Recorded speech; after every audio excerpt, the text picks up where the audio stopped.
Good afternoon, this is Elvis Vaughn, General Manager at Killer Creek Harley-Davidson here in Roswell, Georgia, just outside of Atlanta.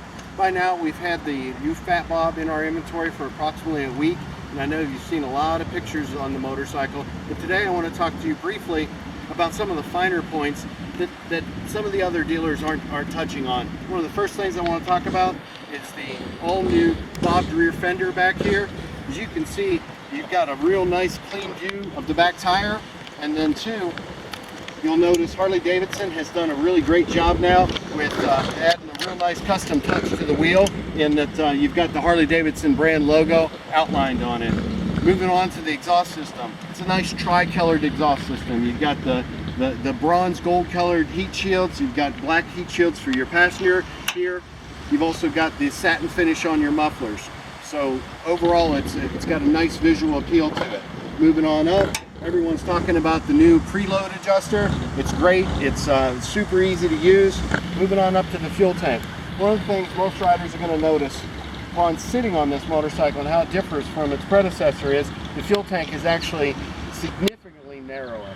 While you give up a little bit of fuel capacity with it, let's face it, not many folks are using a Fat Bob for touring purposes.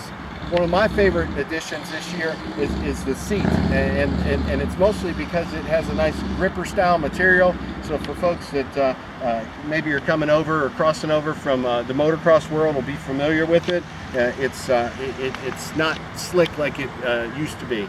Also too, drawing on the motocross theme, the new handlebar has gradient on there, so you can actually adjust it from a neutral setting, and you can turn it back 15 degrees.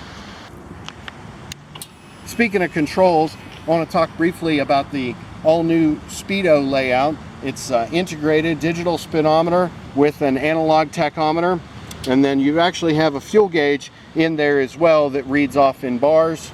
And then of course you've got your trip functionality, A and B, and then you have miles remaining on the fuel tank.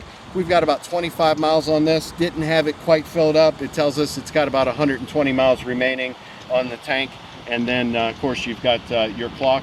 And then you actually have a digital readout on your tachometer. So a lot of nice features buried into a really compact unit.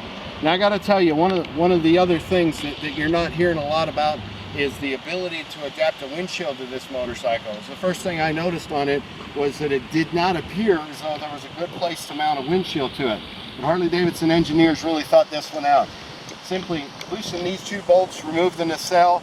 They actually have a quick release docking hardware kit that's going to mount on the sides. You reinstall the nacelle and you can install your quick release windshield. So for a guy that's going to utilize this for commuting purposes, and maybe you live in an area where you got a lot of rain like we do here in Georgia, or you just want a quieter ride, a windshield is available for it. So that about wraps it up. Most of the other information is available online. These are just a couple of the finer points that I did want to talk to you about today. I think it's going to be a hot bike for Harley-Davidson. I know it's already a hot bike for us. Just the overwhelming response to it. If you have any doubts about it, please call us. Come on out, schedule a demo ride. Be happy to take you around the block and let you experience the new 114. Thank you. Hey, everybody out there is telling you how quick and agile the new 114 powered Fat Bob is. But today I'm going to talk to you just real briefly about how great it actually handles at slow speed. And let's face it, we're not always wide open throttle. Particularly here in the Atlanta market, we've got a lot of urban and suburban riding at our disposal, and yet we're only about 45 miles from the mountain.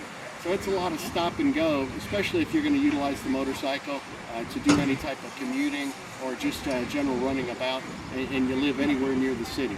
And with that said, it does handle remarkably well at slow speeds. It's very well balanced. It carries its weight very well, and the difference in the weight now this year is significantly noticeable, and it's a good thing. So I'll just demonstrate real quick exactly what I'm talking about.